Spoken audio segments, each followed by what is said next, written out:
Big pass Tamil season 8ல ரொம்பவுமே famous ஆன நம்ம சௌந்தர்யா, அதுக்கு அடுத்தது விஜய் டிவில ஆரம்பமான குக்கு வித் கோமாளியில கோமாளியா வந்து கலந்துக்கிட்டாங்க. இந்த நிலையில கடந்த வாரம் வந்து பாத்தீங்கன்னா, சௌந்தர்யா குக்கு வித் கோமாளிக்கு வரல. அதுக்குள்ள ஒரு பொரளிய கிளப்பி விட்டுட்டாங்க. குக்கு வித் கோமாளி டீமுக்கும் சௌந்தர்யாவுக்கும் பிரச்சனை. ஏற்கனவே பிக் பாஸ்ல வந்து சௌந்தர்யாவுக்கும், சுனிதாவுக்கும் இடையே பிரச்சனை நடந்துச்சு. அதனால இங்கேயும் பிரச்சனை ஆயிடுச்சு. அதனால தான் சௌந்தர்யா இதுக்கப்புறம் குக் வித் கோமாளிக்கு வரமாட்டாங்க. அப்படிங்கிற மாதிரி வந்து பார்த்தீங்கன்னா, நியூஸ ஸ்ப்ரெட் பண்ண ஆரம்பிச்சுட்டாங்க.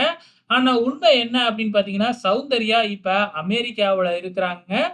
சௌந்தர்யா தன்னோட ஃபேமிலியோட அமெரிக்காவுல இருக்கிற புகைப்படம் தன்னோட சோசியல் மீடியாவுல சௌந்தர்யாவே அப்லோட் பண்ணியிருக்கிறாங்க.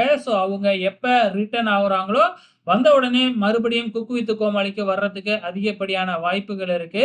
அதுவரைக்கும் இங்க கண்டஸ்டன்ட்ஸோட போட்டியாளர்களோட எண்ணிக்கை கம்மியாகாம இருக்கணும். ஒருவேள அவங்க வர்றதுக்குள்ள கம்மியாயிட்டாங்க அப்டின்னா, கண்டிப்பா சௌந்தர்யா வரமாட்டாங்க. ஓகே ஃபிரெண்ட்ஸ், உங்களோட கமெண்ட்ஸ மறக்காம இந்த வீடியோ கீழ கமெண்ட் பண்ணுங்க.